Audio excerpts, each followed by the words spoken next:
Assalamualaikum warahmatullahi wabarakatuh. Perkenalkan, nama saya Sofina Kisah. Di sini saya akan mempresentasikan makalah saya yang berjudul Islam dan Isu-isu Kontemporer, Islam dan Pandemi COVID-19. Langsung saja ke pemaparan materi. Yang pertama, latar belakang. Wabah virus corona yang juga dikenal dengan COVID-19 ini pertama kali terdeteksi di Cina, tepatnya di kota Wuhan, Cina, pada akhir tahun 2019. Kasus ini diberikan terkait dengan pasar hewan Huanan di Wuhan yang menjual berbagai jenis daging hewan, termasuk daging lain yang bisa dimakan seperti ular, kelelawar, dan berbagai jenis tikus. Menunjukkan gejala seperti flu, virus corona dengan cepat berkembang menyebabkan infeksi yang lebih serius dan kegagalan organ. Virus ini kemudian tiba-tiba menjadi momok bagi masyarakat dunia. Setelah merenggut nyawa ribuan orang dalam waktu yang relatif singkat, banyak upaya telah dilakukan di bidang pencegahan, pengobatan, dan lain-lain. Kota-kota telah digiring untuk memutus mata rantai penyebaran virus corona, salah satunya social distancing yang dianjurkan dalam ajaran Islam. Selanjutnya, rumusan masalah yang pertama, bagaimana keterkaitan COVID-19 dengan wabah dan taun. Kedua, bagaimana COVID-19 menurut perspektif Islam.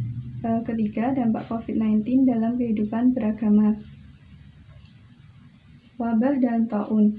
Istilah wabah dan taun ada dua istilah yang digunakan para ulama untuk penyakit semacam COVID-19, yaitu wabah dan taun. Walaupun ada yang menyamakan dua istilah ini, tetapi mayoritas ulama membedakannya.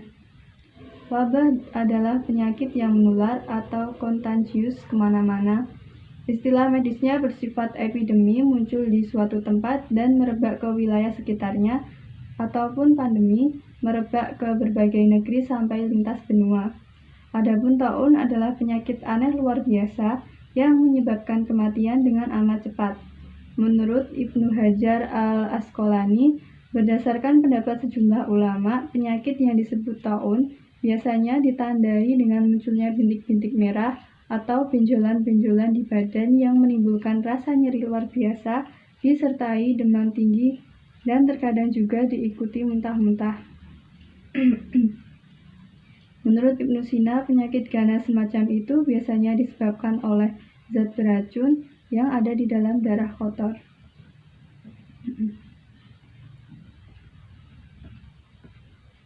Sayyidatina Aisyah pernah bertanya kepada Rasulullah mengenai taun dan dijawab oleh beliau bahwa wabah penyakit merupakan azab hukuman yang dikirim Allah kepada siapapun manusia yang dikehendakinya.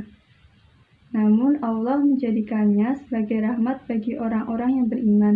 Dan barang siapa yang mendapati wabah penyakit di negerinya, lalu ia tetap tinggal di situ dengan sabar, lantaran mengharap pahala dari Allah, muhtasiban, serta yakin bahwa segala sesuatu yang menimpanya pasti sudah ditentukan oleh Allah.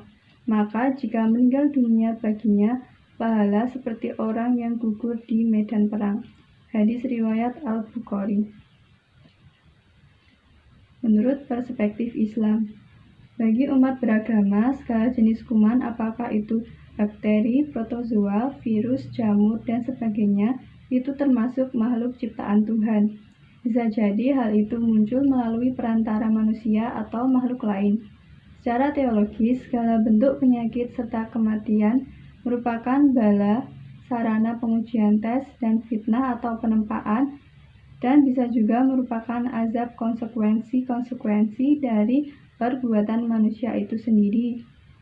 Quran Surat Al-Syu'ara ayat 42. Fitnah ini bermacam-macam wujudnya, dari tindakan yang menyakiti atau menyusahkan hingga malapetaka, bencana, penyakit, dan kematian. Tujuan bala dan fitnah dari Allah kepada manusia jelas untuk seleksi dan verifikasi. Sama halnya dengan virus corona sekarang ini, banyak orang menjadi sesat dan kufur karenanya. Namun, banyak juga yang justru mendapatkan hidayah. Kita juga meyakini bahwa kerusakan yang terjadi di muka bumi, di daratan dan lautan sesungguhnya akibat ulah manusia sendiri.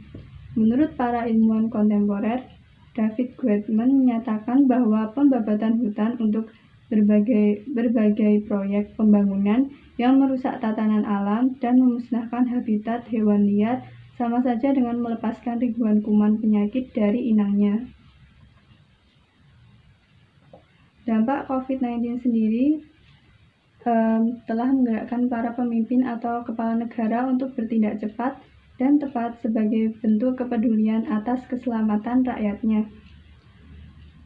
Mengalihkan pembelajaran sekolah ke rumah, belajar via telekonferensi bagi mahasiswa, juga ujian online bagi perguruan tinggi, dan melarang mengadakan keramaian, termasuk larangan perjalanan ke luar negeri baik untuk umroh, rekreasi, ataupun hanya untuk kunjungan biasa. Virus corona atau COVID-19 ini tidak hanya berdampak pada dunia kesehatan, namun merambah di setiap lini kehidupan. COVID-19 juga berdampak pada kehidupan beragama dalam beribadah. Sejak pemerintah memberlakukan peraturan tidak dibolehkan adanya perkumpulan yang menyebabkan keramaian, yang salah satunya sholat berjamaah dan kegiatan di masjid. Maka hampir semua masjid pada saat sholat berjamaah hanya beberapa orang yang hadir. Bahkan di beberapa masjid tidak melakukan sholat Jumat berjamaah dan masjid pun tampak sepi. Tentu situasi ini menimbulkan kegelisahan umat. Pada salah satu ajaran Islam, apabila di masjid tidak ada lagi orang yang sholat berjamaah, tidak lagi terdengar suara azan, tidak lagi ada majelis taklim dan orang berzikir di dalamnya, maka ini merupakan tertutupnya pintu kemuliaan menuju akhirat. Terima kasih. Jika banyak kesalahan mohon maaf. Wassalamualaikum warahmatullahi wabarakatuh.